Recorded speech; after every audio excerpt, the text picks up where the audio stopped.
என் வாய் துதியினாலும் நாள்தோறும் உமது மகத்துவத்தினாலும் நிறைந்திருப்பதாக. இப்பொழுதும் தேவனே, இந்த சந்ததிக்கு உமது வல்லமையையும் வரப்போகிற யாவருக்கும் உமது பராக்கிரமத்தை நான் அறிவிக்கும் அளவும் முதிர் வயதும் நரை மயிரும் உள்ளவனாகும் வரைக்கும் என்னை கைவிடாராக. கர்த்தருக்குள் பிரியமான திருச்சபையின் விசுவாசிகள் அனைவருக்கும் ஆண்டவருடைய நாமத்திலே வாழ்த்துக்களை தெரிவித்துக் கொள்கிறோம். இந்த நாளிலும் தேவனை மகிமைப்படுத்தும் வண்ணமாக நாம் ஒருமித்து அவர் பாதத்தை தேடுவோம், தலைவணங்கி ஜெபிப்போம். சகல துதிக்கும் பாத்திரராய் இருக்கிற எங்கள் பரம தகப்பனே, இந்த புதிய நாள் காலை வேளையிலும் உம்முடைய கிருபாசன தண்டையிலே வரும்படியான சிலாக்கியத்தை முது குமாரனாகிய கிறிஸ்துவின் நிமித்தம் எங்களுக்கு அருளினபடியினால் நன்றி செலுத்துகிறோம். உன்னதமானவரும் ஒப்பற்றவரும் அநாதி சிநேகத்தால் சிநேகிக்கிறவருமாகி உம்மை நாங்கள் அறிந்து கொள்ள, உம்மோடு உறவு கொள்ள, உம்மை அலங்காரத்தோடு ஆராதிக்க நீர் எங்களுக்கு பாராட்டின தயவுக்காக நன்றி செலுத்துகிறோம். தேவரே, உம்முடைய வல்லமையுள்ள கரத்தினாலே எங்களையும் எங்களுடைய குடும்பங்களையும் பிள்ளைகளையும் நீர் பாதுகாத்து எல்லா விக்கினங்களுக்கும் கொள்ளை நோய்க்கும் காத்து வருகிற தயவுக்காக நன்றி செலுத்துகிறோம். பரம தகப்பனாக எங்களை நீர் உம்முடைய இரக்கத்தினாலே உம்முடைய தயவினாலே ஆதரித்து வருகிற தயவுக்காக நாங்கள் உமக்கு நன்றி செலுத்துகிறோம். இந்த நாளிலும் உம்மை நோக்கி பார்க்க, உமது மகத்துவங்களை ஆராய்ந்து உமது துதியினாலே எங்களுடைய இருதயங்கள் நிரப்பப்பட ஆவியானவரே எங்களை ஆசீர்வதியும். இந்த ஆராதனையை எங்களுக்கு வழிநடத்தி தாரும். அருமை இரட்சகர் மூலம் ஜெபிக்கிறோம் பிதாவே, ஆமேன்.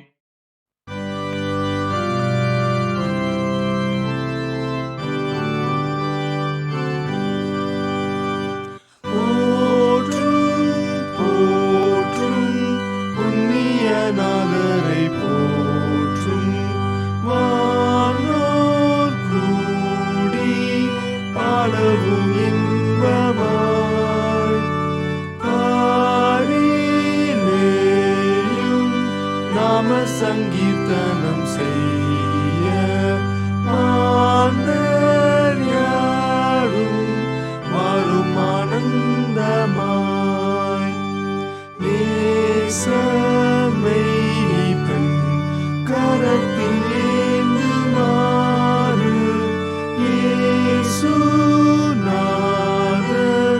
நம்மையும் தாங்குவார். போற்றும் தேவகுமாரனை போற்றும், பாதுகாத்து நித்தமும் போஷிப்பார். போற்றும் தேவகுமாரனை போற்றும், பாவம் போக்க அறிவில் ஜென்மித்தார். பாடுபட்டு பிராணத்தியாகமுமாகி வானலோக வாசலை திறந்தார். கர்த்தாவே ஸ்தோத்திரம் என்றும் என்றும். வாழ்க வாழ்க ஜகத்து ரட்சகா. அருள்நாதா மாசருகா பரஞ்சோதி. வல்ல தேவா கருணை நாயகா. போற்றும் புண்ணியநாதரை போற்றும். பின்னும் மண்ணும்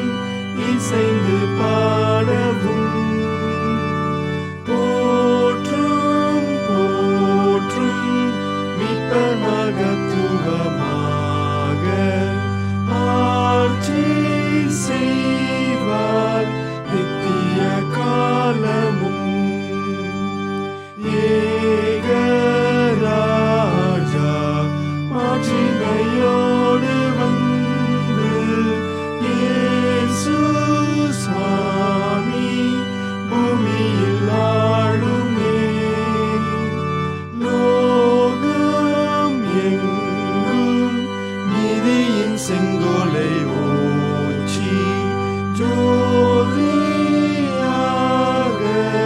பாலனம் பண்ணுமே. இந்த நாளிலும் நமக்கு தெரிந்து கொள்ளப்பட்ட சங்கீதம் 92 நமது மத்தியில் வந்திருக்கும் திரு ஜேக்கப் கிடியன் அவர்கள் வாசிக்குமாறு கேட்டுக்கொள்கிறேன்.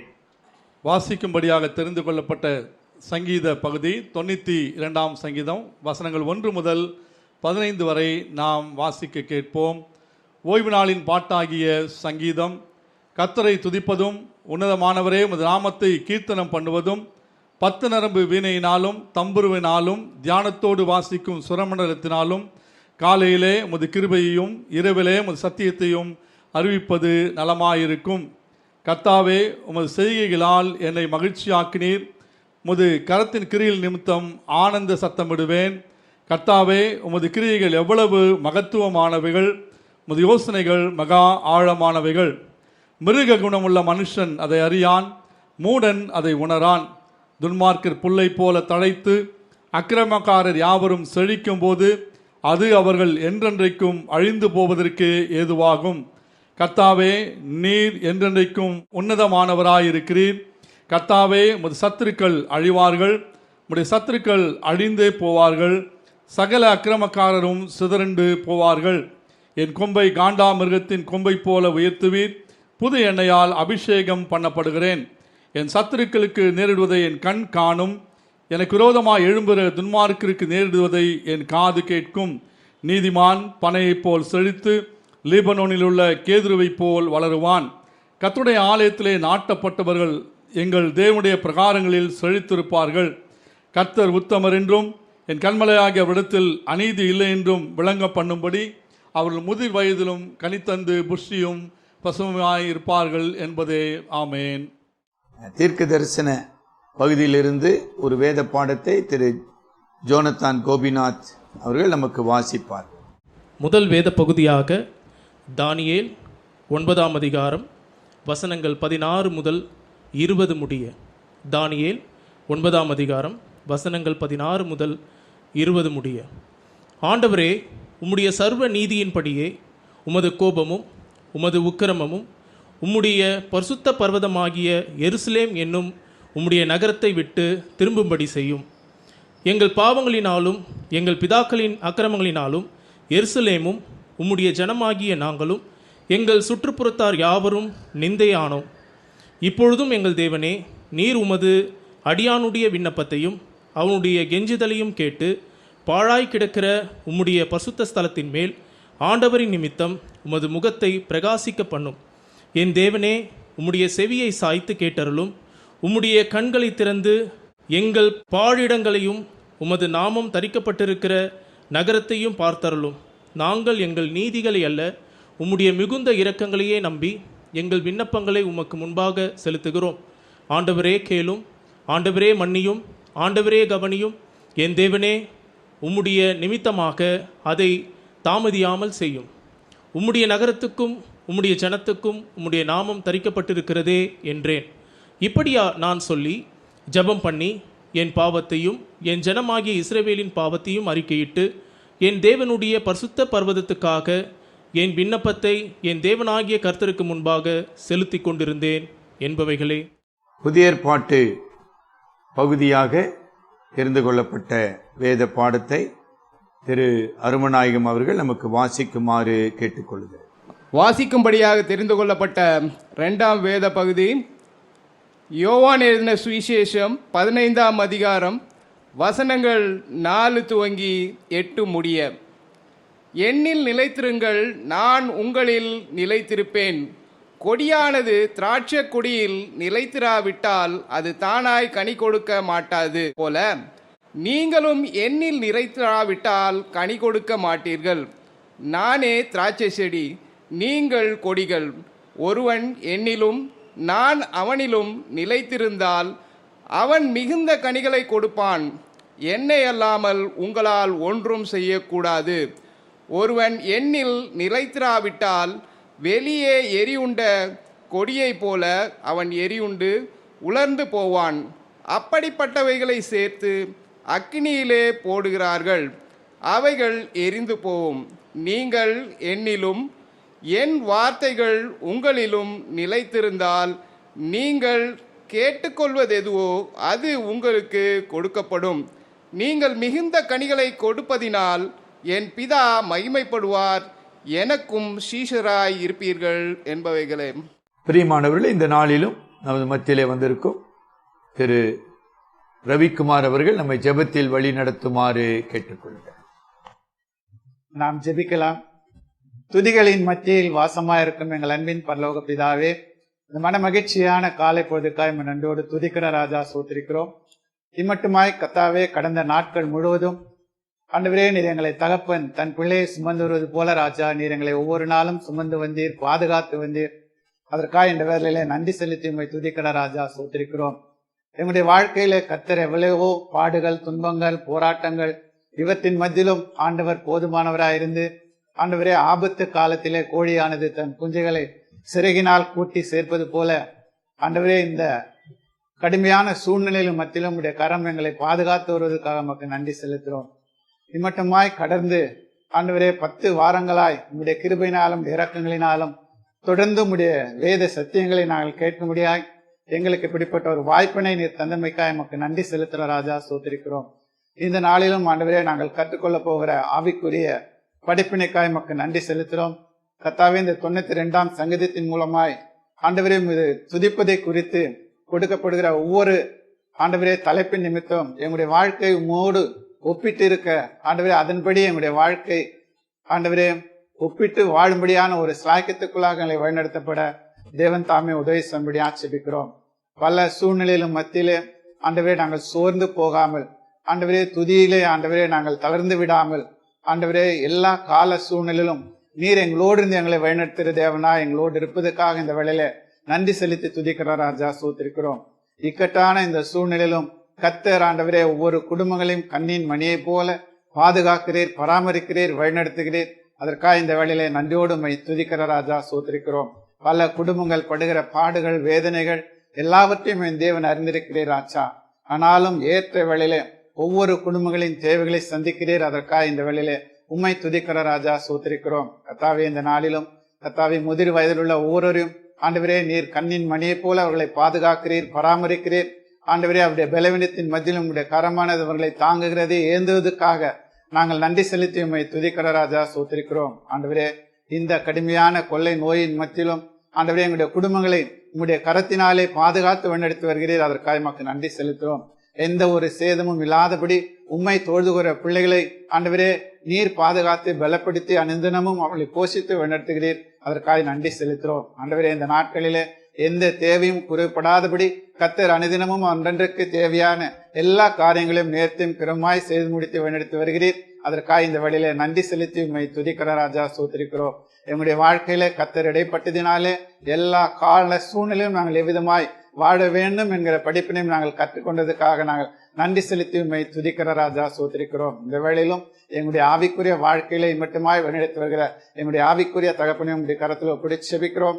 ஆண்டவரே, அவர் மூலமாய் பல வேத சத்தியங்களை ஆண்டவரே இந்த லாக்டவுன் நாட்களில் நாங்கள் கற்றுக்கொள்ளும்படியாய் ஆண்டவரே இப்படிப்பட்ட ஒரு வாய்ப்பினர் எங்களுக்கு தந்தமைக்காய் நன்றி செலுத்துகிற ராஜா சோத்திருக்கிறோம்.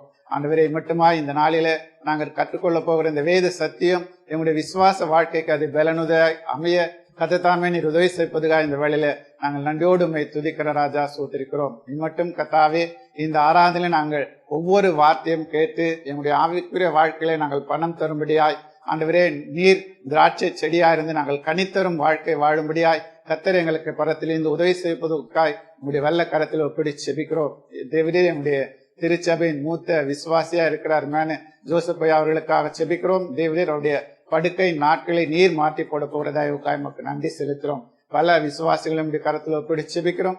இந்த பலவீன நாட்களிலே கர்த்தாவே உம்முடைய பலன் அவர்களை பூரணமாய் பாதுகாத்து வழிநடத்தல உதவி செய்யும்படியா செபிக்கிறோம். இம்மட்டும் கர்த்தாவே எங்களோடு இருந்து எங்களை வழிநடத்தினதுக்காக நன்றி செலுத்துற ராஜா சோத்திருக்கிறோம். யாவற்றையும் உம்முடைய பாதத்தில் ஒப்பு கொடுக்கிறோம். எங்கள் மீட்ப நாமத்தில் செபங்கேளும் எங்கள் ஜீவன் உள்ள நல்ல தகப்பனே, ஆமென்.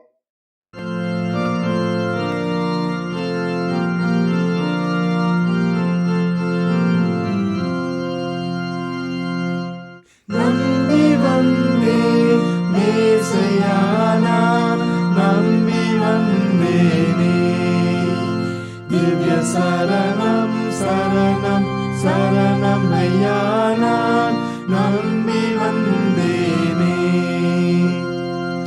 தம்பீரான் ஒருவனே, தம்பீரான் ஒருவனே, தம்பமே தருவனே, தம்பமே தருவனே, மருதமிது குமர குரு பரமனுவேலே, நம்பி வந்தேனே. நின் பாத தரிசனம், நின் பாத தரிசனம், அன்பான கரிசனம், அன்பான கரிசனம், நித நித சரி தொழுவதிதம் எனவும் உறுதியில் நம்பி வந்தேனே. நாதனே கிருபை கூர், நாதனே கிருபை கூர், வேதனே சிறுமை தீர், வேதனே சிறுமை தீர், அதிநலம் மிகு உன திருவடி அருளே, நம்பி வந்தேனே. பாவியில் பாவியே, பாவியில் பாவியே, கோவியில் கோவியே, கோவியில் கோவியே, கனபரிவுடன் அருள் புரி அகல விடாதே, நம்பி வந்தேனே. ஆலியோலோலமே, ஆலியோலோலமே, பாதுகா காலமே, பாதுகா காலமே, உனதடிமைகள் படு துயர் அவதிகள் மேற்ற நம்பி வந்தேனே. நான் நம்பி வந்தேன் மேசையா, நான் நம்பி வந்தேனே. திவ்ய சரணம் சரணம் சரணமையா, நான் நம்பி வந்தேனே. பிரியமானவர்களே, இந்த நாளிலே 92ஆம் சங்கீதத்தின் மூலமாக இன்றைய நம்முடைய ஆவிக்குரிய வாழ்க்கைக்கு மிக அவசியமான சத்தியங்களை கற்றுக்கொள்ள ஆவியானவர் நமக்கு உதவி செய்வாராக. இன்றைக்கு ஆராதனை என்கிற பெயரிலே பல காரியங்கள் சபைகளிலும் சபைக்கு வெளியும் நடத்தப்படுகிறதை நாம் பார்க்கிறோம். குறிப்பாக நடனமாடுவது என்பது ஒரு பரவச அனுபவமாகவும் உன்னத அனுபவமாகவும் சொல்லித்தரப்படுகிறதை நாம் பார்க்கிறோம். ஆவியானவரின் நிறைவினால் ஒரு மனிதன் நிரப்பப்படும் போது சரீரத்திலே உருவாகிற கிளர்ச்சி அல்ல மெய்யான நிறைவு, அல்லது மனரீதியாகவோ அல்லது உணர்ச்சி பூர்வமாகவோ பரவசமடைவது ஆவியானவரின் நிறைவின் அடையாளம் என்று நாம் ஒருபோதும் சொல்ல முடியாது. அப்போஸ்தலர் 2ஆம் அதிகாரத்தை நீங்கள் ஆதாரமாக கொண்டாலும், இந்த அப்போஸ்தலர் 2ஆம் அதிகாரத்திலே ஆவியானவரால் நிரப்பப்பட்ட 120 சீஷர்கள் அவர்கள் ஆவியானவராலே பரிசுத்த தேவனை மகிமைப்படுத்தினார்கள் என்கிற வார்த்தையை தான் நீங்கள் படிப்பீர்கள். அவர்கள் ஆடினார்கள், குதித்தார்கள், பரவசமடைந்தார்கள். இந்த 3 வார்த்தை அப்போஸ்தலர் 2ஆம் அதிகாரத்தில் நீங்கள் படிக்கவே முடியாது. சரி, ஆராதனையின் அடிப்படை என்ன என்பதை நான் ஆரம்பத்தில் சொல்ல கடமைப்பட்டிருக்கிறேன். நம்ம எல்லாரும் விசுவாசிகள். ஒரு சிலர் சிறு வயது முதல் நாம் ஆராதனையிலே பங்கு பெறுகிறோம், ஆராதிக்கிறோம், அல்லது ஆராதனையின் சடங்குகளை நாம் கிரமமாகவோ அல்லது பக்தியாகவோ நிறைவேற்றி கொண்டிருக்கலாம். நான் சொன்ன வார்த்தைகளை மறுபடியும் சொல்றேன். பங்கு பெறுகிறோம், ஆராதிக்கிறோம், சடங்குகளை பக்தி உணர்வோடு நிறைவேற்றுகிறோம். ஆனால் இது ஆராதனையா? அது ஆராதனையாக இருக்க முடியாது. ஆக ஆராதனையிலே பங்கு பெறுவது என்பது வேற, ஆராதிப்பது என்பது வேற. இந்த வித்தியாசமே இன்றைக்கு கிறிஸ்தவ சமுதாயத்திலே நாம் பார்ப்பதில்லை, பார்க்க முடிவதில்லை. அதாவது சமாரியா பெண்ணோடு யோவான் 4ஆம் அதிகாரத்தில் ஆண்டவர் பேசிக்கொண்டு இருந்த போது அவர் சொல்லுகிறாள், இந்த மலையிலே நாங்கள் தொழுது கொள்ளுகிறோம்.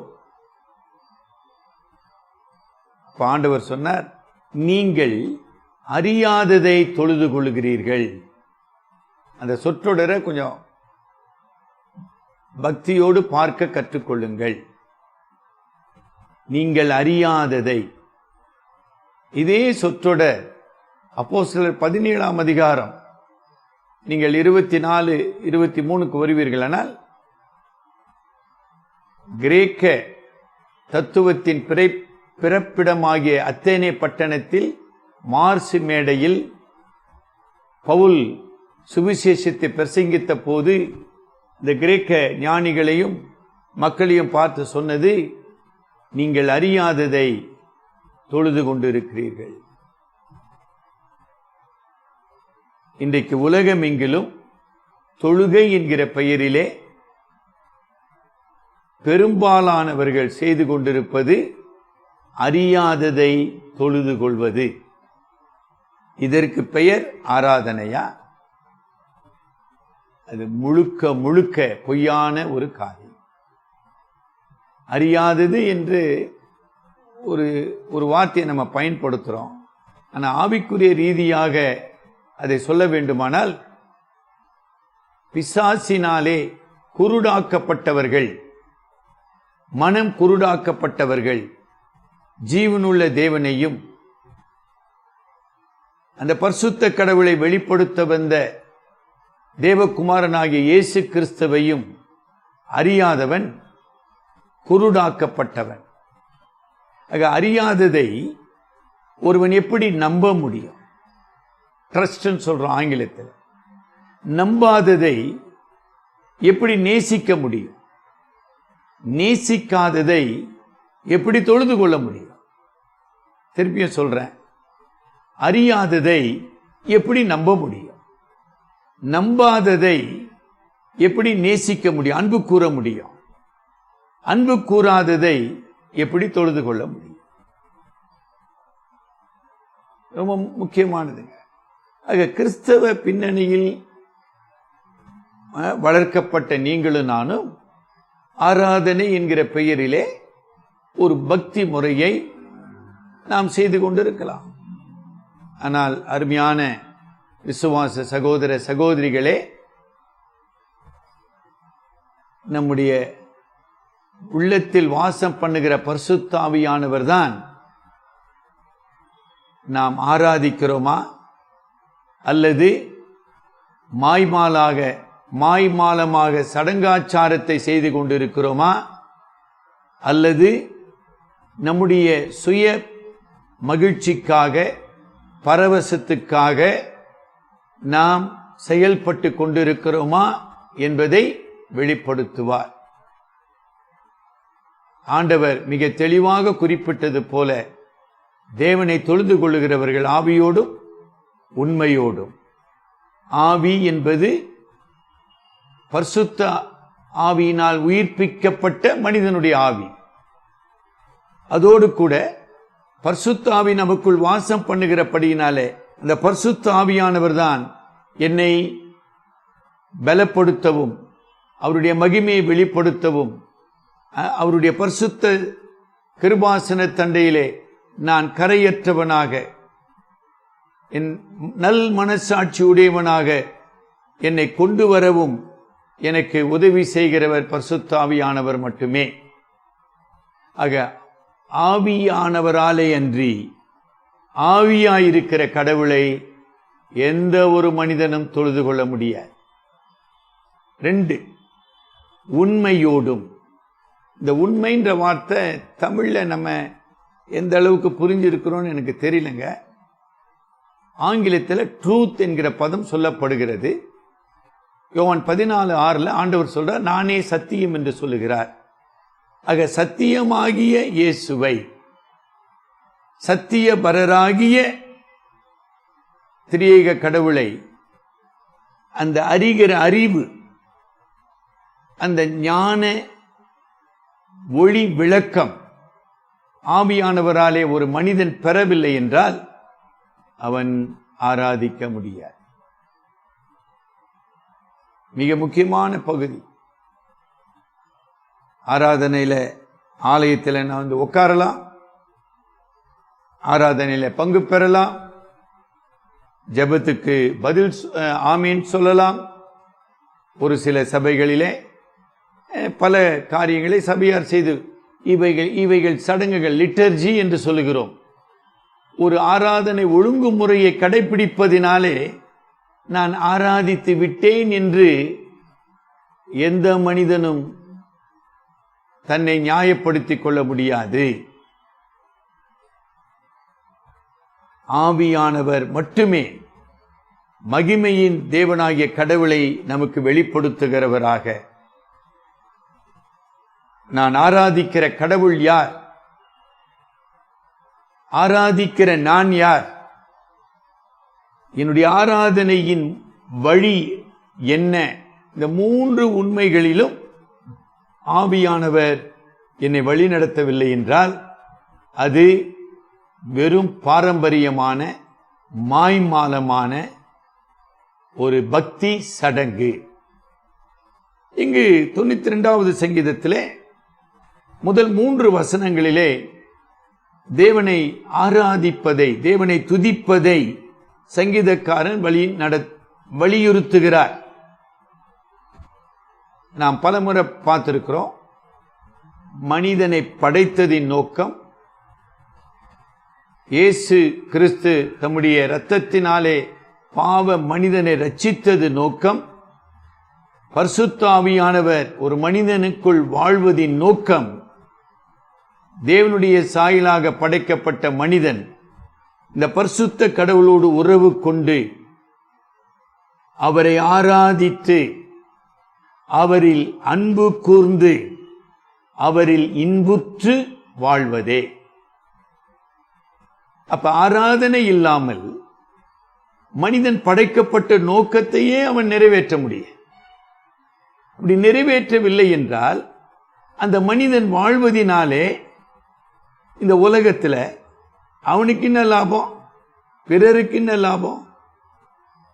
லாபம்ன்ற வார்த்தை நம்ம ஒரு சொற்றொடரா பயன்படுத்த. What is the use of it? இன்னைக்கு அமெரிக்காவில் 1 லட்சத்துக்கு மேற்பட்டவர்கள் மரித்து இருக்கிறார்கள். நம்ம பார்க்கிறோம். நான் பல முறை சொல்லிட்டேன், உலக வரலாற்றிலே இப்படிப்பட்ட பேரழிவுகள் தொடர்ந்து கொண்டே இருக்குது. என்ன சார், இதுதாங்க அர்த்தம். கடவுளை அறியாதவர்களாக, கடவுளை ஆராதிக்காதவர்களாக, ஜீவனாகிய கடவுளை தங்கள் வாழ்வின் ஊற்றாக பெறாதவர்கள் வாழ்ந்தென்ன லாபம்? அதான் அதனுடைய பொருள். சரிங்களா? யார் ஆராதிக்கப்படுகிற கர்த்தர்? 83ஆம் சங்கீதம் 17ஆம் வசனத்தை நான் படிக்கிறேன். யெகோவா என்னும் நாமத்தை உடைய தேவரீர் ஒருவரே பூமி அனைத்தின் மேலும் உன்னதமானவர் என்று மனுஷர் உணரும்படி ஒருவரே தேவன், அவர் உன்னதமானவர், ஒப்பற்றவர், நிகரற்றவர். மீரியாம் தன்னுடைய பாடலிலே, யாத்ராமம் 15ஆம் அதிகாரத்திலே தன்னுடைய பாடலிலே யெகோவாவை குறித்து மீரியாம் பாடும் பொழுது அவர் ஒப்பற்றவர் என்கிற பதத்தை பயன்படுத்துகிறது நாம் பார்க்கிறோம். பிரியமான சகோதர சகோதரிகளே, நாம் ஆராதிக்கிற கடவுள் ஒப்பற்றவர், ஒப்பிடப்பட முடியாதவர். உங்க வாழ்க்கையில அவர் தம்மை வெளிப்படுத்தி இந்த மகிமையை நீங்கள் அறிந்து கொள்ளவும், இந்த மகிமையின் தேவனிடத்திலே நீங்கள் வரவும் உங்களுக்கு கிருபை செய்திருக்கிறாரா? ஜே பேக்கர் என்கிற தலைச்சிறந்த வேத இறையாளர் சொல்லுகிறார், 6 அம்சங்களை அவர் குறிப்பிடுகிறார். கிறிஸ்தவ ஆராதனையிலே காணப்பட வேண்டிய 6 அம்சங்கள். முதலாவது அம்சம் கடவுளின் ஒப்பற்ற தன்மை, the greatness of God. அதை அறியாத மனிதன், உணராத மனிதன் அவன் சரியான தொழுகை செய்ய முடியாது. அது ஏசாயாவா இருக்கலாம், மோசேயா இருக்கலாம், தாவீதா இருக்கலாம். தேவனுடைய ஒப்பற்ற தன்மை, நிகரற்ற, இதைதான் ஏசாயா 6 நம்ம ஒரு சின்ன காட்சியை பார்க்கிறோம். வெளிப்படுத்தின விசேஷத்தில் யோவான் மூலமாக ஒரு மகத்துவமான காட்சியை வேதம் நமக்கு காண்பிக்கிறது. ஒப்பற்றவர், அதை உணர்வதுதான் ஆராதனையின் முதல் படி. இந்த ஒப்பற்ற கடவுள் மகிமையிலும் பரிசுத்தத்திலும் சர்வ வல்லமையிலும் ஒப்பற்ற கடவுள் இந்த பாவியாகிய என்னை அவருடைய பிள்ளையாக ஏற்றுக்கொள்ளுகிறாரே, அவரோடு உறவு கொள்ள எனக்கு அவருடைய குமாரனை தந்தருளினார். the graciousness of God. ஒரே நேரத்தில் கடவுள் ஒப்பற்றவர், அதே நேரத்தில் கடவுள் எல்லையற்ற கிருபை மிகுந்தவர். அதன் அடிப்படையில் பாவியாகிய நான் அவருக்கு முன்பாக வந்து நின்று கொண்டிருக்கிறேன். இந்த முதல் படியே தெரியாத மனிதன் எப்படி ஆண்டவரை தொழுது கொள்ள முடியும்? சரிங்களா? 2வது, அவருடைய ஒப்பற்ற தன்மையை நான் ஆழமாக சிந்திக்க சிந்திக்க இங்கு சங்கீதக்காரன் சொல்லுகிறார், கர்த்தரை துதிப்பதும் கீர்த்தனம் பண்ணுவதும், காலையிலே அவருடைய கிருபையையும் மாலையிலே இரவிலே அவருடைய சத்தியத்தையும் அறிவிப்பதும் ஆமா இயல்பாயிருக்கும், நலமாயிருக்கும். நாங்க வாசிக்கிறேங்க, ஸ்பான்டேனியஸ்லி. இந்த ஒப்பற்ற கடவுளை, அவருடைய மகிமையை என்னால் துதிக்காமல் இருக்க முடியாது, முடியவே முடியாது. The right response of a redeemed sinner is to praise God. நாம் எப்பொழுதெல்லாம் தேவனை ஆராதிக்க வருகிறோமோ அப்பொழுதெல்லாம் என் இதயம் அவரை துதிக்கும் துதியினாலே நிறைந்திருக்க வேண்டும். இல்லையா? 3வது, ஆராதனையில காணப்பட வேண்டிய அம்சம், அதாவது மனிதராக நாம் கடவுளை அறிந்திருக்கிறோம், அவருடைய கிருபையை பெற்றிருக்கிறோம், அவருடைய மகத்துவமான ரட்சிப்பை அனுபவித்துக் கொண்டிருக்கிறோம். அந்த ரட்சிப்போடு கூட சொல்லி முடியாத ஆசீர்வாதங்களை நாம் அனுபவித்துக் கொண்டிருக்கிறோம். ஆக ஆராதனையிலே காணப்பட வேண்டிய 3வது அம்சம் நன்றி பலி செலுத்துவது. நன்றி பலி செலுத்துவது. அதுக்கு எவ்வளவு நேரம் நம்ம எடுக்கணுங்க? இன்றைக்கு நம்மை சுற்றி மரணங்கள் நடந்து கொண்டு இருக்குது. கொடுமையான கொள்ளை நோய் மக்களை பாதித்து அடித்து கொண்டிருக்குது. இந்த கொள்ளை நோயிலிருந்து நம்மை நாமே காப்பாற்றிக் கொள்ள நம்முடைய முயற்சி என்ன? நம்முடைய பங்கு என்ன? ஒன்றும் இல்லை. நான் கடவுளை ஆராதிப்பு வரும்போது நான் எவ்வளவு நன்றியுள்ளவன். அந்த 10 பேர் சமாரியாவிலே குஷ்டரோகிகள் சுகமாக்கப்பட்டார்கள். ஆனால் ஒருவன் மாத்திரமே திரும்பி வந்தான். அவன் திரும்பி வந்தது மாத்திரமல்ல, குமாரனாகிய கிறிஸ்துவை தேவகுமாரனாக அங்கீகரித்து அவரை தொழுது கொண்டான். இவ்வளவுதாங்க உண்மை. நன்றி இல்லாத இருதயத்தோடு அல்லது முறுமுறுப்போடு அல்லது மனக்கசப்போடு அல்லது மன்னிக்க முடியாத இதயத்தோடு எப்படி ஒரு பரிசுத்த கடவுளை நாம் ஆராதிக்க முடியும்? சரிங்களா? 4வது அம்சங்க, ஆராதனை என்பது நான் சந்தோஷப்படுவதல்ல. சந்தோஷம், மகிழ்ச்சி அங்க சொல்றார். சந்தோஷம், ஆனந்தம், மகிழ்ச்சி எல்லாம் ஆராதனையின் விளைவுகள். அது ஆராதனையின் நோக்கம் அல்ல. The object of worship is to glorify God. அவ்வளவுதான். கருமையானவர்களே, என்னுடைய வார்த்தைகளினாலே இதயத்தின் நிறைவால் வாய் பேசும். அப்ப கர்த்தரை துதிப்பது, கர்த்தருக்கு நன்றி சொல்வது, கர்த்தரை மகிமைப்படுத்துவது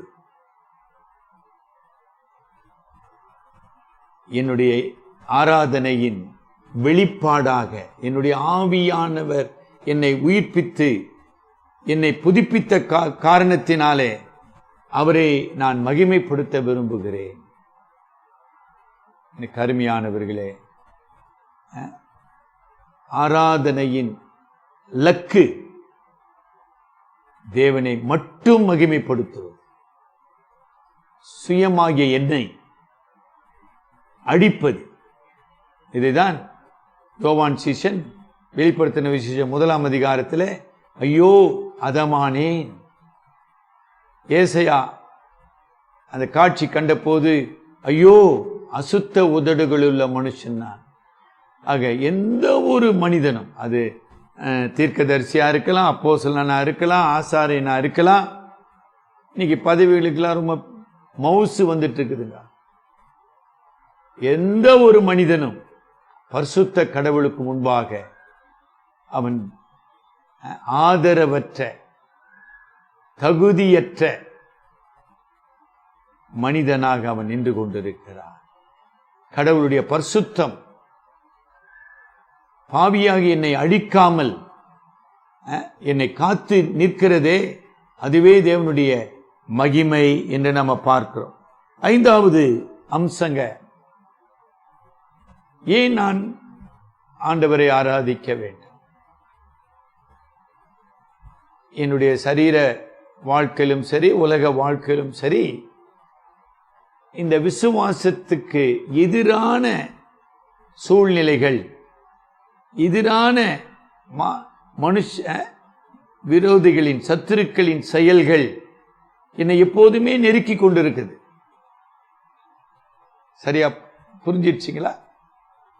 சிறையில் அடைக்கப்பட்ட யோசேப்பு, வேட்டையாடப்படுகிற தாவீது, சிங்க கபியிலே போடப்பட்ட தானியேல், பிலிப்பு பட்டணத்திலே ரத்தம் வழிந்து கொண்டிருக்கிற பவுலும் சீலாவும் எதுக்கு ஆராதிக்கணும்? புரிஞ்சிச்சா? கடவுளுடைய நோக்கம் நான் அவரை ஆராதிக்க வேண்டும். ஆனால் இந்த உலகத்தின் சூழ்நிலைகளும் மனிதர்களும் அந்த உன்னதமான செயலை நான் செய்யாதபடி அவர்கள் எப்பொழுதும் கடவுளுக்கு அவர்கள் எதிராளிகள், கடவுளுடைய ஆராதனைக்கு அவர்கள் எதிராளிகள். ஆகவே என்னை அவங்க தடுப்பாங்க. என்னுடைய ஆத்துமா சிங்கங்களின் மத்தியில் வாசமாயிருக்கிறது என்று தாவீது ஒரு இடத்துல எழுதுகின்றார். 22ஆம் சங்கீதத்தில் அதை நம்ம வாசிக்கிறோம். ஆக எனக்கு அருமையானவர்களே, ஆராதனையை ஒரு விசுவாசி எவ்வளவு உண்மையோடு செய்ய முற்பட்டாலும் அதை தடுக்க, அதை சீர்குலைக்க சத்துருவாகிய சாத்தான் செயல்பட்டு கொண்டிருக்கிறார். யோபு தேவனை ஆராதிக்க விரும்புகிறார். அங்கு சாத்தானின் குரலாக அவனுடைய மனைவி அவனை தூண்டுகிறான். ஆக we have a greater temptation while we worship. ரொம்ப நான் பயத்தோடு பேச வேண்டியவனா இருக்கிறேன். நான் ஆராதிக்க வந்திருக்கிறேன். அந்த ஆராதனையில எனக்குள்ளே சுய மகிமை வர முடியும், சுய பெருமை வர முடியும். அல்லது மற்றவர்களை நான் அந்த பரிசேயனை போல லூக்கா 18 அவர்களை தரக்குறைவாக நான் தீர்க்க முடியும். இவைகளெல்லாம் என்னுடைய பரிசுத்தத்தை சீர்குலைப்பது. ஆகவே 5வது உண்மை, இத்தனை பிரச்சனைகளின் மத்தியிலே அந்த உண்மையோடு நானும் என் கடவுளும் பரிசுத்தராகிய என் ஆண்டவரும் அவராலே மீட்கப்பட்ட பாவியாக நான் அவரை துதிக்கிறேன். 6வது உண்மை, ஆராதனையிலே எப்பவும், இந்த உலகத்தில் மட்டும் இல்லைங்க, இந்த ஆராதனை முழுமையானதாக, பாவமற்றதாக, மெய்யான பரிசுத்த நிலையிலே பரலோகத்திலே நிகழப்போகிறது இல்லைங்களா? அந்த பரலோக ஆராதனையின் ஒரு நிழலாட்டமாக தான் நாம் இங்கு ஆராதித்துக் கொண்டிருக்கிறோம். பரலோகத்திலும் கூட இந்த ஆராதனையின் மூலமாக கடவுள் எனக்கு கற்றுத்தருகிறார். இந்த 92வது சங்கீதத்தில் இந்த சங்கீதக்காரன் ஆராதிக்கும் பொழுது அவன் கற்றுக்கொள்ளுகிற படிப்பினைகளை நாம் படிக்க போகிறோம். அதாவது ஏன் கற்றுக்கொள்ள, when you worship God, he always communicates, he teaches, he reveals his truth. பரிசுத்த கடவுள் அவருடைய பிரசன்னத்தினாலே அவர் பேசுகிறார், அவர் வெளிப்படுத்துகிறார், அவர் ஆதரிக்கிறார் அல்லது கம்ஃபர்ட், ஆறுதல் அளிக்கிறார். ஆக எல்லாவற்றையும் அவர் செய்து கொண்டிருக்கிறார். நான் ஆராதனையின் போதே நான் கற்றுக்கொள்ளுகிறவனாக மாறுகிறேன்.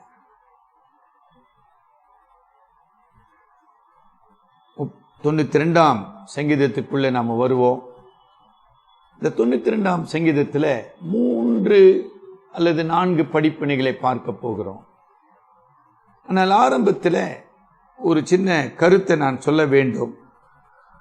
6ஆம் வசனம் படிங்க. மிருக குணமுள்ள மனுஷன் அதை அறியான், மூடன் அதை உணரான்.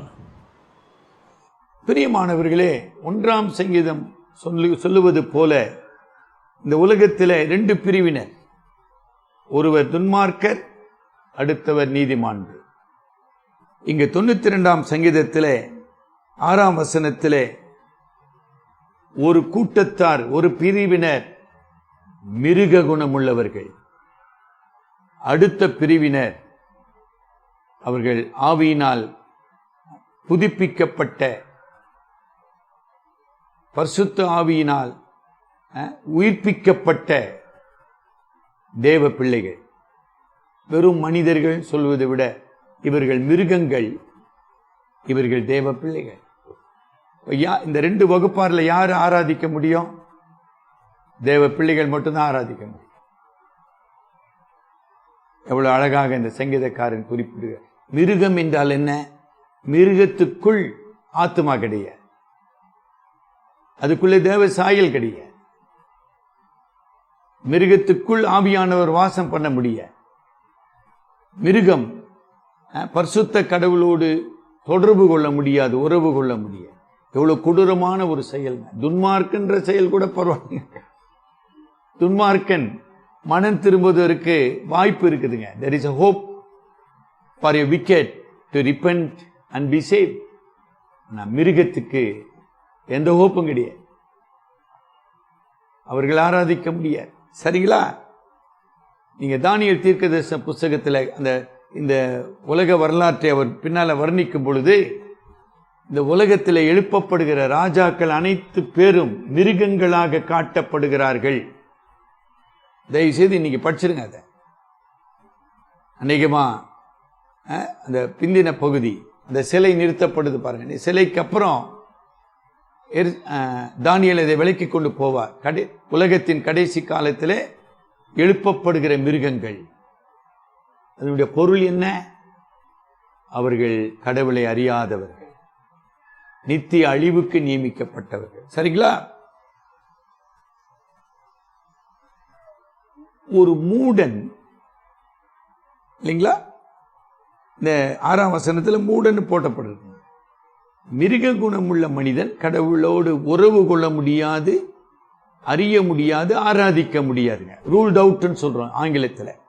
மூடன் அவன் ஆராதனையை விரும்புவது கிடையாது. நான் ஒரு வார்த்தையை தான் இப்ப பயன்படுத்த முடியும். அந்த ஆராதனைக்கு 6 அம்சம் நான் சொல்லிட்டேன். அந்த 6 அம்சத்தை நீங்கள் ஆராதனையிலே பயிற்சிக்கவில்லை என்றால் நீங்களும் நானும் மூடன்.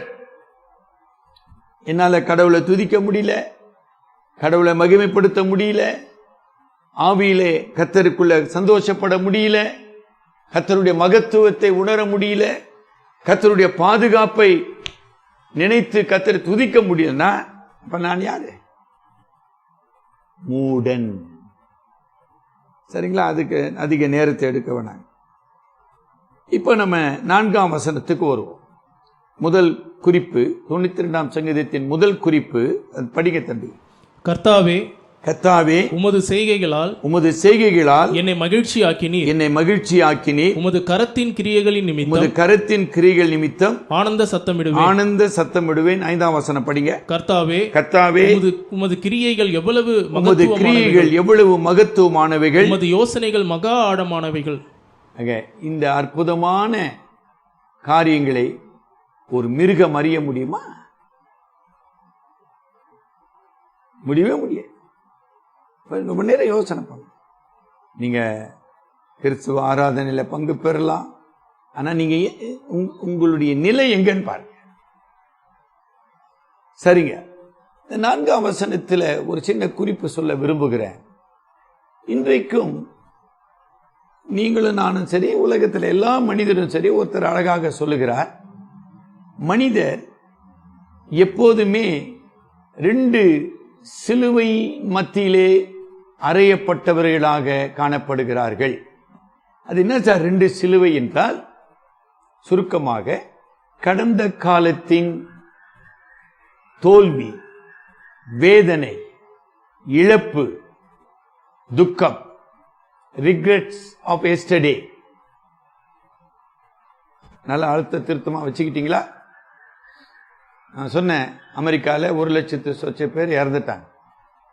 அந்த மரணத்தில் பறி கொடுத்த குடும்பங்கள் இன்னைக்கு என்ன நிலைங்க?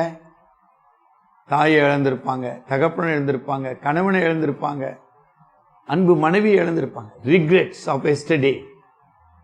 இது இல்லாத ஒரு மனித வாழ்க்கையில் அது ஒரு சிலுவைங்க. அடுத்த சிலுவை, த ஃபியர் ஆஃப் டுமாரோ.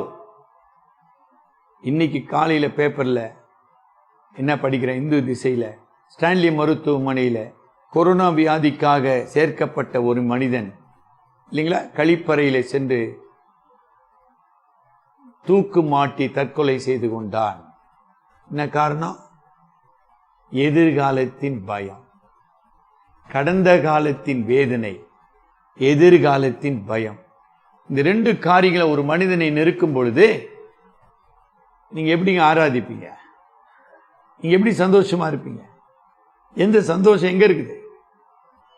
சந்தோஷம் மனிதன் தயார் பண்ண முடியாதுங்க. சந்தோஷம் ஆவியானவரின் ஈவு. ஆக சங்கீதக்காரன் என்ன அழகாக சொல்லுகிறார், கர்த்தாவே உமது செய்கைகளால். எந்த செய்கைகளால்? திருப்பி உட்கார்ந்து யோசனை பண்ணுங்க. நீங்க பிறந்த நாள் முதல் 71ஆம் சங்கீதத்திலே தாவீது ராஜா குறிப்பிடுகிறார். 6ஆம் வசனம் படிங்க. 71:6. நான் கர்ப்பத்தில் உற்பவித்தது முதல் உம்மால் ஆதரிக்கப்பட்டேன். என் தாயின் வயிற்றிலிருந்து என்னை எடுத்தவர் நீரே. உம்மையே நான் எப்பொழுதும் துதிப்பேன். உட்கார்ந்து உங்களால் எழுத முடியுமா? கட்டாயமா சொல்றேன், எழுதணும் நீங்க. அப்பதான் தேவனுடைய வல்லமையை கண்டு நீங்க அவரை மகிமைப்படுத்த முடியும். பிறந்து 2 மணி நேரத்தில் ரெண்டு குழந்தை இறந்துச்சுன்னு பேப்பரில் வரும். இன்னைக்கு ஆமாம், மகாராஷ்டிராவில் இருந்தால் எங்கேருந்தோ பீகாருக்கு போகிற ஒரு புலம்பெயர்ப்பட்ட தாய், 1 வயசு குழந்தை 2 வயசு குழந்தை, தாய் செத்துட்டாங்க. அந்த தாய் பக்கத்தில் அமர்ந்து இருக்கிற ஒரு குழந்தை பார்த்தீங்களா? இன்னைக்கு இந்தியா முழுவதும் பார்க்கப்பட்ட ஒரு துக்ககரமான செய்தி. தாய் செத்துட்டாங்கன்னு அந்த குழந்தைக்கு தெரியல. இப்படிப்பட்ட ஒரு சபிக்கப்பட்ட உலகத்திலே தேவன் எவ்வளவு அற்புதமாக உங்களையும் என்னையும் பாதுகாத்து கொண்டு வருகிறார். தேவனுடைய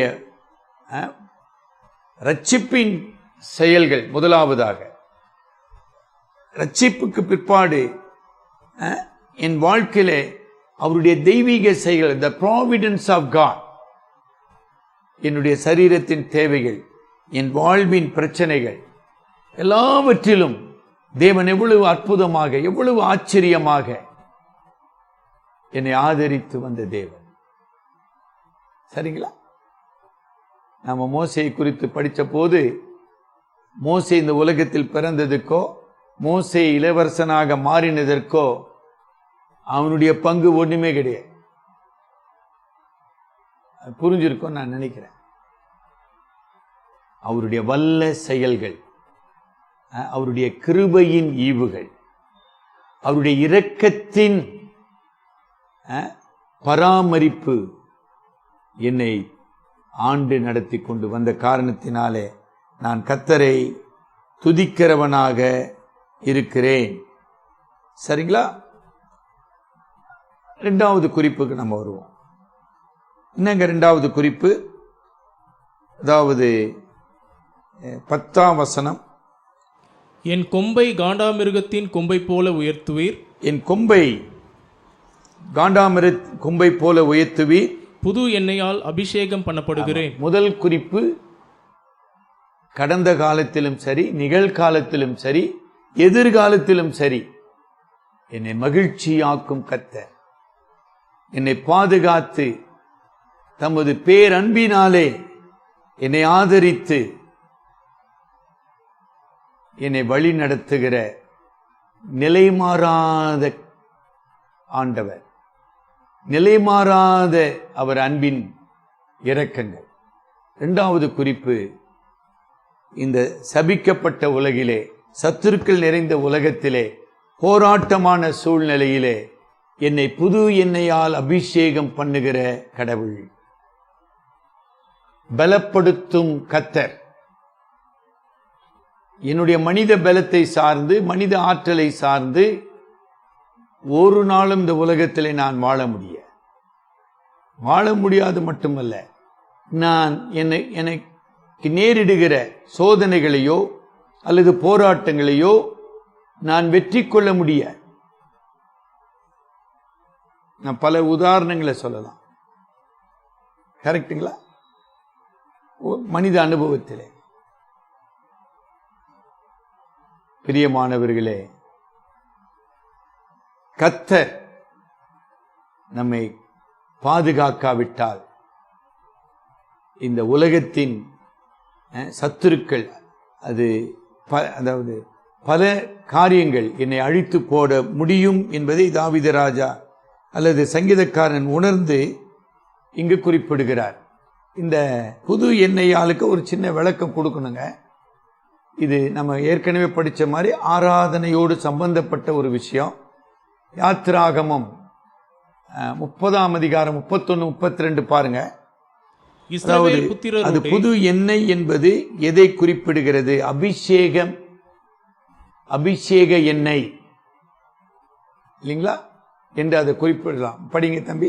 இஸ்ரவேல் புத்திரரோடே நீ பேசி சொல்ல வேண்டியதாவது, உங்கள் தலைமுறை தோறும் இது எனக்குரிய பரிசுத்த அபிஷேக தைலமாய் இருக்க வேண்டும். இது எனக்குரிய பரிசுத்த அபிஷேக தைலமாய் இருக்கிறது. இது மனிதருடைய சரீரத்தின் மேல் வார்க்கப்படலாகாது. சரீரத்தின் மேல் வார்க்கப்படலாகாது. அதாவது ஆசாரியர் ஆனாலும் சரி, தீர்க்கதரிசி ஆனாலும் சரி, ராஜாவானாலும் சரி, அவளுடைய தலையின் மேல் மாத்திரம்தான் அது வார்க்கப்பட வேண்டும். படிங்க. இது செய்யப்பட்ட முறைமையின்படி அவர்கள் வேறொரு தைலத்தை செய்யவும் கூடாது. ஆமா, இது பரிசுத்தமானது. இது பரிசுத்தமானது. இது உங்களுக்கு பரிசுத்தமாயிருப்பதாக. இது உங்களுக்கு அப்ப இங்க சங்கீதக்காரன் சொல்லுகிறார், இந்த உலகத்திலே சோதனைகள் உண்டு, போராட்டங்கள் உண்டு, சவால்கள் உண்டு. அது எப்படி நான் சந்திப்பது? நிகழ்காலத்தில் என்னை பலப்படுத்தி வழி நடத்துகிற கடவுள், என்னை மகிழ்ச்சி ஆக்கினீர் என்று சொல்லும்போது, கடந்த காலத்திலே எனக்கு சோதனை வந்துச்சு, வேதனை வந்துச்சு, ஆனால் எல்லாவற்றிலிருந்தும் என்னை சுமந்து வந்த, என்னை மகிழ்ச்சி ஆக்கின கடவுள். நிகழ்காலத்தில் என்னை பயமுறுத்துகிற சத்துரு, அது எதுமா, இன்னைக்கு வியாதியா இருக்கலாம், எதுனா இருக்கலாம் இல்லைங்களா, அவற்றின் மத்தியில எனக்கு பலன் அளிக்கிற கடவுள்.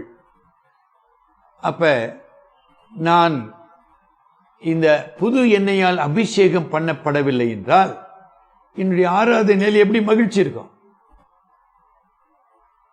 சொல்லுங்க? அதுக்கு தான் அந்த சூழ்நிலைலாம் சொல்லிட்டேன் உங்களுக்கு. கரெக்டுங்களா? ரொம்ப நேரம் யோசனை பண்ணுங்க.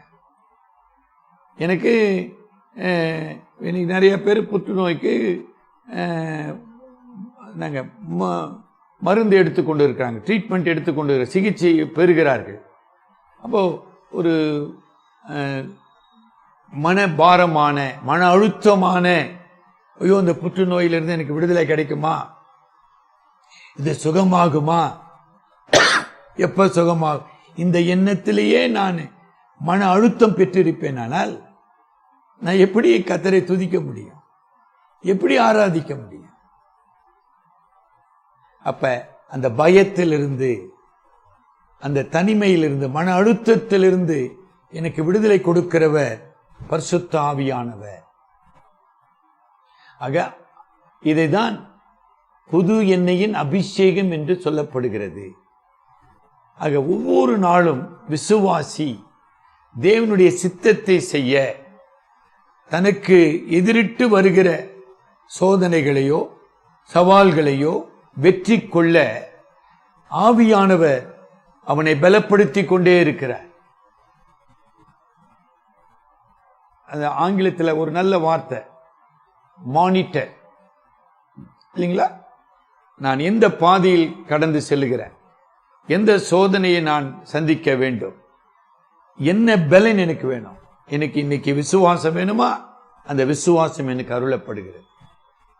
இன்னைக்கு ஒரு சத்துருவை மன்னிக்க வேண்டிய அன்பு எனக்கு வேண்டுமா, அந்த அன்பு கொடுக்கப்படுகிறது. அல்லது என் சகோதரனிடத்தில் அன்பு கூற நான் தியாகம் செய்ய வேண்டுமா, இந்த தியாகம் ஆங்கிலத்தில் சேரிட்டி என்று சொல்கின்றோம்.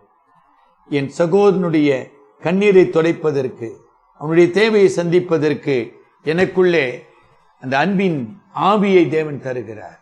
நான் சந்தோஷமா என் சகோதரனுக்கு நான் உதவி செய்கிறேன். பரிசுத்த ஆவியானவர் பலனின்றி நான் வெற்றி வாழ்க்கை வாழ முடியாது. அங்க சத்துருக்களை குறித்து 10ஆம் வசனம் என்னங்க சொல்லுது? 9ஆம் வசனம். கர்த்தாவே உமது சத்துருக்கள் அழிவார்கள், உம்முடைய சத்துருக்கள் அறிவார்கள், உமது சத்துருக்கள் அழிந்தே போவார்கள், உம்முடைய சத்துருக்கள் அழிந்தே போவார்கள், சகல அக்கிரமக்காரரும் சிதறுண்டு போவார்கள். ஆக நான் சத்துருக்கள் வாழும் உலகத்தில் சத்துருக்களினாலே சூழப்பட்டவனாக நான் வாழ்ந்து கொண்டிருக்கிறேன். ஆனா எந்த சத்துருவும் என்னை மேற்கொள்ள முடியாது, என்னை அழிக்க முடியாது, என்னை பிரிக்க முடியாது. காரணம், அவர் புது எண்ணெயால் என்னை அபிஷேகம் பண்ணுகிறவராக இருக்கிறார். எண்ணெய்க்கு ஒரு 3 அது ஒரு அடையாளமாக அது பழைய ஏற்பாட்டிலே நமக்கு காட்டப்படுகிறது. அதுக்கு ஒரு 3 விளக்கத்தை நான் கொடுக்க விரும்புகிறேன். அந்த பரிசுத்த எண்ணெய் அது ஆசாரியனோ ராஜாவையோ இந்த பரிசுத்த பணிக்கென்று அவனை பிரித்தெடுக்கிறது. Set abort. ஒரு நல்ல பதம். ஆங்கிலத்தில் இன்னொரு நல்ல பதம் கான்சிக்ரேட்டட். அதாவது பனிமூட்டுகள், ஆசரிப்பு கூடாரத்தின் பனிமூட்டுகள் தேவனுடைய பணிக்காக மட்டும் பயன்படுத்தப்பட வேண்டும். வேற எதுக்கும் அதை பயன்படுத்தக்கூடாது. ஒவ்வொரு விசுவாசியும் அவன் பரிசுத்த ஆவியினால் அபிஷேகம் பண்ணப்பட்டவனாக இருக்கிறான். 2 கொரிந்தியர் 1 21, 22 பாருங்க. 2 கொரிந்தியர் 1 21, 22. உங்களோட கூட எங்களையும் கிறிஸ்துவுக்குள் ஸ்திரப்படுத்தி நம்மை அபிஷேகம் பண்ணினவர் தேவனே. அப்ப பவுல் அப்போஸ்தலன் ஏதோ ஒரு சிலரை மட்டுமல்ல இல்லையா, தேவனுடைய சபையாகிய மெய் விசுவாசிகளை ஆவியானவர் அபிஷேகம் பண்ணியிருக்கிறார். அவர்கள் தேவனுடைய ஆலயமாயிருக்கிறார்கள். ஆவியின் கனிகளினாலே அவர்கள் பலப்படுத்தப்படுகிறார்கள். ஆவியானவரினாலே சத்துருவை எதிர்த்து போராடி வெற்றி கொள்ளுகிறார்கள். அது மாத்திரமல்ல, அவர்கள் பரிசுத்தமாக்கப்பட்ட பிரித்தெடுக்கப்பட்ட பரிசுத்த வான்களாக அவர்கள் வாழுகிறார்கள், வளருகிறார்கள். அது ரொம்ப முக்கியமான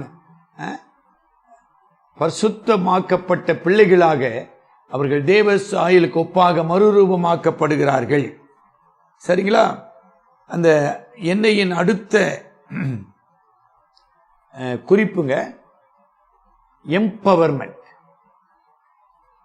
ஆங்கிலத்தில் எம்பவர்மெண்ட் சொல்றோம். அதாவது சக்தியற்ற பலனற்ற ஒரு நபரை பலப்படுத்துவது. தாவீது ஒரு இளைஞன், ஆடு மேய்க்கிற ஒரு பையன். அவன் கோலியாத்தை சந்திக்க வேண்டும். அவனுக்கு என்ன வேணும்? முதல்ல தைரியம் வேணும். அது தைரியம். அப்புறம் ஞானம் வேணும், விஸ்டம் வேணும். சரிங்களா?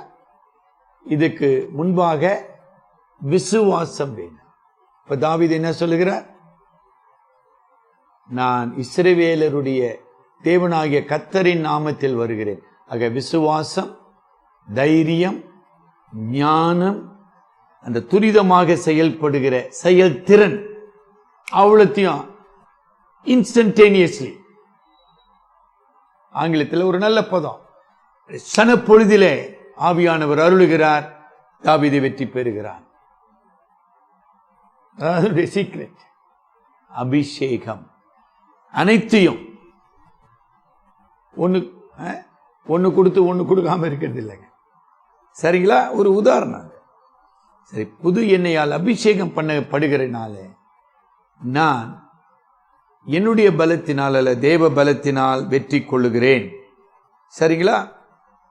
இதுல அந்த ஞானத்திலே நாம முக்கியமாக சொல்ல வேண்டிய விஷயம், தேவனுடைய சித்தத்தை பற்றிய ஒரு தெளிவு, ஒரு உறுதி. ரொம்ப நேரம் யோசனை பண்ண. இப்ப கோலியாத்து வெற்றி கொள்ளக்கூடாது. அவன் இஸ்ரவேல் தேவனை தூஷிக்கிறான், அவன் அழிக்கப்பட வேண்டும். தேவனுடைய சித்தம் இந்த கானானிய ஜாதிகளை அழிப்பது. அதாவது டெஃபினட். தேவனுடைய சித்தத்தின் மேல வளவளா கொலகொலா இல்லை. தானியேல் சிங்க கபில போடப்படுகிறார். என்னங்க தேவனுடைய சித்தம்? அவரை மட்டும்தான் ஜீவனுள்ள தேவனுடைய தேவன். அவரை தவிர வேற யாரையும் நான் ஆராதிக்க மாட்டேன். இந்த தரியு ராஜா இந்த ஜீவனுள்ள தேவனை அறிந்து கொள்ள வேண்டும். Clarity of God's will and purpose. அப்பதான் அதுல நம்ம உறுதியா நிற்க முடியும். நம்ம இருக்கிறோமா? ஒரு பிரச்சனை வந்த உடனே தடுமாறிடுறோம், இங்க ஓடுறோம், அங்க ஓடுறோம். ஐயா இப்படி ஆயிடுச்சுங்கயா, ஐயா இப்படி ஆயிடுச்சுங்கயா. புது எண்ணெயால் என்னை அபிஷேகிக்கிற கடவுள் எப்போதும் என்னோடு கூட இருக்கிறார். இது யாருன்னா இருக்கலாம். மூன்றாவது உண்மைக்கு நம்ம வருவோம். கனித்தரும் வாழ்வை அருளும் கர்த்தர். இல்லைங்களா? மிக அழகாக இந்த சங்கீதத்தின் முடிவிலே 12ஆம் வசனம் முதல் 15ஆம் வசனம் முடிய ஒரு அருமையான காட்சியை சங்கீதக்காரன் நம் முன் வைக்கிறார். நம்ம ஊர் பனை மரம் எடுத்தாலும் சரி, நீங்க பாலஸ்தீன பனை மரத்தை எடுத்துக்கொண்டாலும் சரி, மிக அருமையான ஒரு ஒப்புமை. இங்கு சங்கீதக்காரன் பரிசுத்தாவியின் ஏவுதலினாலே ஆக ஒரு விசுவாசியின் வாழ்க்கை பனையைப் போல செழித்திருக்க வேண்டும். வறட்சியில், வனாந்தரத்தில். இந்த வார்த்தை உங்களுக்கு புரிஞ்சிடுச்சா? வறட்சி தண்ணியே கிடையாது, ஆனா பனைமரம் பச்சையா இருக்கும். அதான் சீக்ரெட். வனாந்தரம், எந்த உயிரும் வாழ முடியாத ஒரு சூழ்நிலை, அங்கு பனைமரம் இருக்கும். அவன்தான் விசுவாசி. அதை தான் நீங்க சொல்லுகிறார். நீங்களா 13-14 படிங்க. கர்த்தருடைய ஆலயத்திலே நாட்டப்பட்டவர்கள் எங்கள் தேவனுடைய பிரகாரங்களில் செழித்திருப்பார்கள். கர்த்தர் உத்தமர் என்றும் என் கன்மலையாகி அவரிடத்தில் அநீதி இல்லை என்றும் விளங்க பண்ணும்படி அவர்கள் முதிர் வயதிலும் கனி தந்து புஷ்டியும் பசுமையுமாய் இருப்பார்கள். ஆமா. அல்ல, நம்ம ஒரு சில வார்த்தைகளை படிக்க போகிறோம். நாட்டப்பட்டவர்கள், பிளான்டட் என்கிற பதம் ஆங்கிலத்தில் சொல்லப்படுது. அதனுடைய பொருள் என்ன? அவர்கள் இயற்கையிலேயே இயல்பாகவே கர்த்தருடைய ஆலயத்தில் இல்லை. அவர்கள் எங்கோ இருந்தவர்கள், எங்கோ வாழ்ந்தவர்கள், எங்கோ பிறந்தவர்கள். ஆனால் அவர்கள் இப்பொழுது கர்த்தருடைய ஆலயத்திலே நாட்டப்பட்டவர்கள். உங்க வாழ்க்கையில இது உண்மையா? உங்களுடைய விசுவாச வாழ்க்கையின் ஆரம்பம் எது? ரொம்ப நேரம் யோசனை.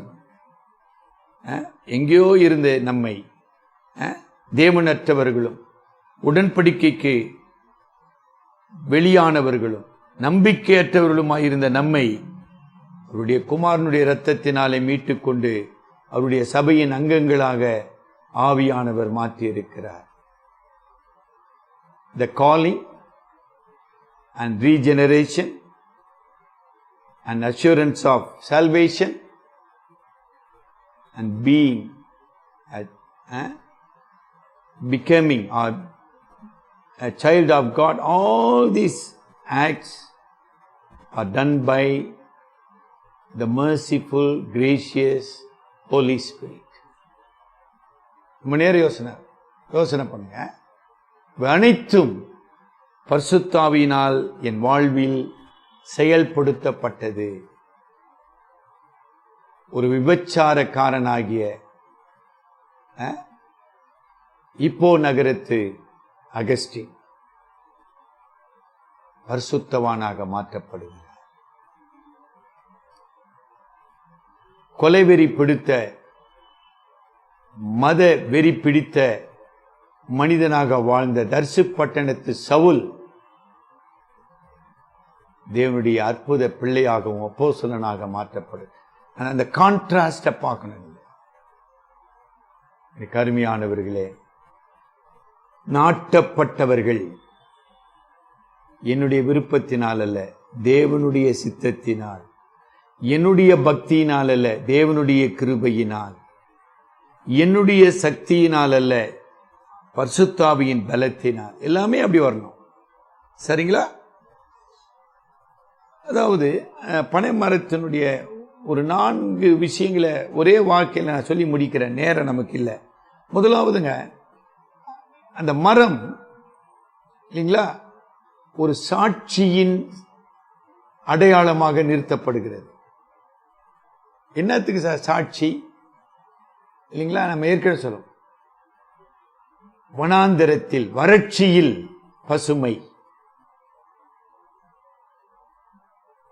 ரொம்ப ஆச்சரியமான ஒரு உண்மை. இன்னைக்கும் இந்த கொரோனாவினால எத்தனை நம்முடைய குடும்பங்கள் பட்டினியில, வேதனையில இருக்கிறத நம்ம பார்க்கணும். ஆனா அதன் மத்தியிலே, பஞ்சத்திலே நம்மை ஆதரிக்கிற கடவுளாக நம்முடைய தகப்பனாகிய தேவன் இருக்கிறார். அவருடைய உண்மைக்கு, அவருடைய அன்புக்கு அது சாட்சியாக இருக்குது இல்லைங்களா? அது மாத்திரமல்ல, அது ஒரு இட் ஹாஸ் இட்ஸ் ஓன் பியூட்டின்னு சொல்றார். ஒரு அழகு. அந்த பாலைவனத்தில் பயணிகள் போய் கொண்டு இருப்பாங்க. அங்க தூரத்தில் இந்த பனை மரங்களை பார்க்கும்போது அவ்வளவு ஒரு ஏலீம் 70 பனை மரங்களை கொண்ட பேரீச்சம் பழங்களை தருகிற ஒரு அற்புதமான சோலையாக காட்சி. நீங்கள் நம்பிக்கையற்ற சூழ்நிலையிலே நம்பிக்கை தருகிற தெய்வீக அழகை வெளிப்படுத்துகிற வாழ்க்கை. சரிங்களா? மூன்றாவது, இந்த கனி தருவதுன்னு நம்ம சொல்றோங்க. ஒரு ஆசிரியர் குறிப்பிடுகிறார், ஒரு சீசன்ல, இன்னைக்கு அந்த பாலைவனத்தில் ஒரு சீசன்ல ஒரு பனை மரம் 200 கிலோவுக்கு மேல அதிகமான பழங்களை கொடுக்க முடியுமா? இன்னும் சில நேரத்தில் அதிகமான. கொஞ்ச நேரம் யோசனை பண்ணும். அங்க தண்ணியே கிடையாது, ஒன்றும் கிடையாது. அதாவது வெளிப்படையாக அதுக்கு உரம் போட்டு எரு போட்டு தண்ணி யாரும் நீர் பாய்ச்சது கிடையாது. அதுதான் சிந்திக்கணும். ஆனால் சில பனை மரங்கள் குறைஞ்சது ஒரு வருஷத்துக்கு 200 கிலோவுக்கு மேல அது கனி கொடுத்து கொண்டு, அதுவும் ஆண்டுகள் அதிகமாக அதிகமாக 30 வருஷம் 40 வருஷம் ஆக ஆக அதனுடைய the produce is more. அதுக்கு என்ன விளக்கம் கொடுக்குதுன்னு தெரியலன்றாங்க. இதுதான் அந்த பனை மரத்தினுடைய சாட்சி. சரிங்களா? அது மாத்திரமல்ல, அதனுடைய யூஸ்ஃபுல்னஸ். சரிங்க, என்ன சார் கனி கொடுக்குறாங்க அதை சொல்லி நான் முடிக்க விரும்புகிறேன். அநேக நேரத்தில் நாம் கனி என்று சொல்லும் பொழுது ஆவியானவரின் கனியை நாம் குறிப்பிடுகிறோம். ஆனால் ஒரு வேத வியாக்கியானி இங்கே அழகான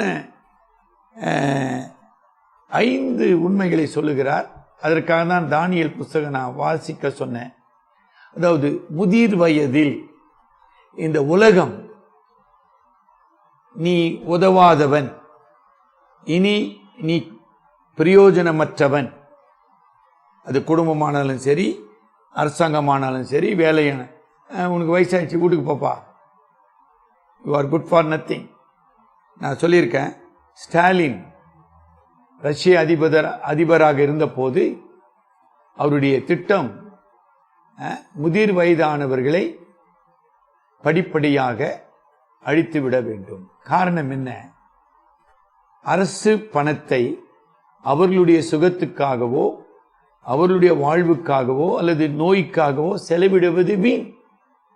அவர்களால் நாட்டுக்கு எந்த பலனும் கிடையாது, அவர்கள் வேலை செய்ய முடியாது. அதனால அவர்களை வைத்தியம் கொடுக்காம உணவு கொடுக்காம அப்படியே வாழ வச்சு அப்படியே அழிச்சு பார்வோன் செஞ்ச மாதிரி. நீங்க எடுத்து படிச்சு பாருங்க. முதியோர் சமுதாயத்துக்கு சுமைகள், முதியோர் பயனற்றவர்கள், முதியோர் பாரமானவர்கள் என்று கருதுகிற உலகத்திலே அவர்கள் முதிர் வயதிலும் கனித்தந்து பசுமையும் புஷ்டியுமாயிருப்பார்கள். என்ன சார் கனி தராங்க? முதல் கனி பிரியமானவர்களே, திருச்சபையிலும் குடும்பத்திலும் கடவுளுடைய வழி நடத்துதலை, கடவுளுடைய வழிகளை அவர்கள் போதிக்கிறவர்களாக கடவுள் வைத்திருக்கிறார். தானியேல் 9ஆம் அதிகாரத்தில் தானியேல் எழுதும் பொழுது அவனுக்கு 75 வயது. ஞாபகம் வச்சுங்க, எவ்வளவு அற்புதமான மனிதன். கடவுளுடைய வழிகளை போதிப்பது தேவன் முதியோர்களை வைத்திருக்கிறார். இரண்டாவது, அவருடைய ஒரு பரிசுத்த வாழ்க்கை, முன்மாதிரியான வாழ்க்கை. அதனால்தான் தானியேலை நான் படிக்க சொன்னேன். அதே 9ஆம் அதிகாரத்தில் பின்னால படிச்சீங்கன்னா 21, 22 ஆமா, உத்தமன் ஆகிய தானியேலின் ஜெபம் கேட்கப்படு. என்ன சாட்சிங்க? கடவுளுடைய சாட்சி. உத்தமன் 20 வயசுல சொல்வதல்ல, 70 வயசுல. சரிங்களா? 3, ஆவிக்குரிய கனியாகிய பொறுமை, விடாமுயற்சி. பவுலின் வாழ்க்கையானாலும் சரி, மோசேயினுடைய வாழ்க்கையானாலும் சரி, கடைசி பரியந்தம் அவர்கள் பொறுமையோடு விடாமுயற்சியோடு தங்களுடைய ஓட்டத்தை ஓடி முடித்தார்கள். கரெக்டுங்களா? பவுலின் வயோதிப நாளில்தான் அவன் ரோமாபுரிக்கு எடுத்து செல்லப்படுகிறான். சிறையில் அடைக்கப்படுகிறான். பலவிதமான பலவீனத்தின் மத்தியிலே பாடுகளை அனுபவித்துக் கொண்டிருக்கிறான். அந்த கட்டத்தில்தான் அவனுடைய கையின் மூலமாக திருச்சபையை வாழ வைக்கும் நிருபங்கள் கொடுக்கப்பட்டன. அற்புதமான அதேவனமாக யோவானுடைய முதிர் வயதிலே 90 வயது கடந்த பிற்பாடு அவன் வெளிப்படுத்தின விசேஷத்தை எழுதி கொண்டிருக்கிறார். சரிங்களா? 4வது வயோதிப நாளத்திலே கனி என்பது பரலோகத்தின் வாஞ்சை.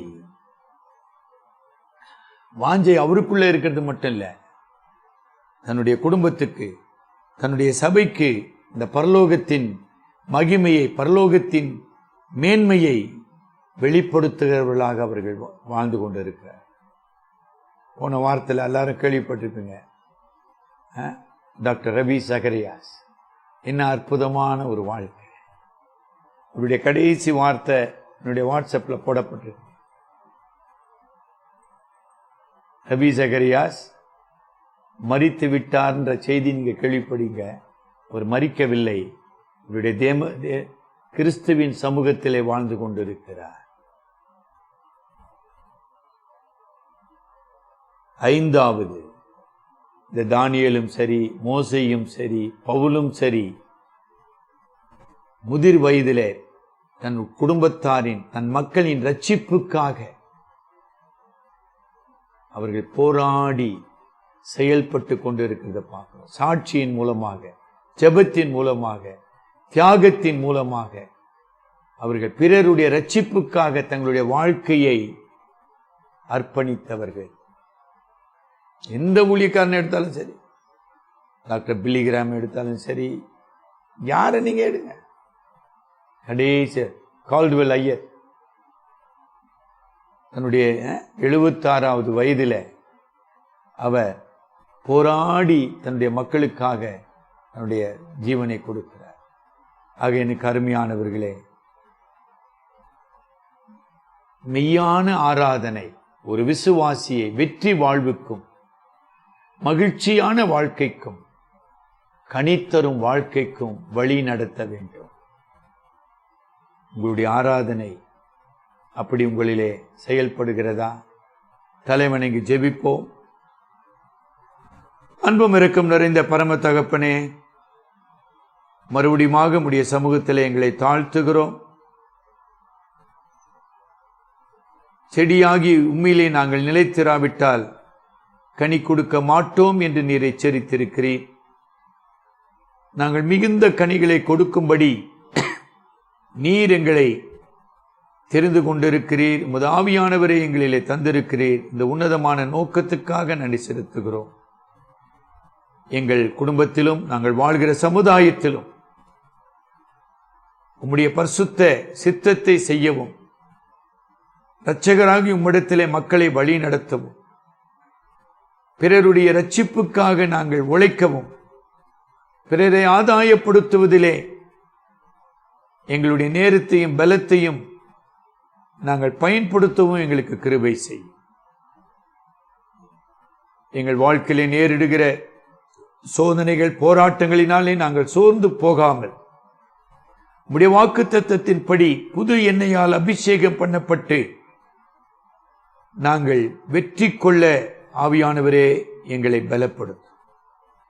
எங்களிலே காணப்படுகிற குறைகள் அல்லது தடைகள் அல்லது உமக்கு விரோதமான நோக்கங்கள், பாவங்கள் எங்களிலே காணப்படுமானால் ஆவியானவரே எங்களை சுத்திகரியும். கிறிஸ்துவாகிய உம்மிலே நாங்கள் நாட்டப்பட்டு மிகுந்த கனிகளை கொடுக்க எங்களை ஆசீர்வதியும். எங்கள் அருமை இரட்சகர் மூலம் ஜெபிக்கிறோம் பிதாவே, ஆமேன்.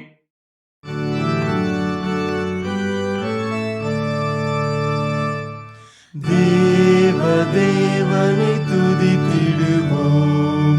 சபையில் தேவன் எழுந்தருள ஒரு மனதோடு அவர் நாமத்தை துதிகள் செலுத்தி போற்றிடுவோம். ஒரு மனதோடு அவர் நாமத்தை செலுத்தி போற்றிடுவோம்.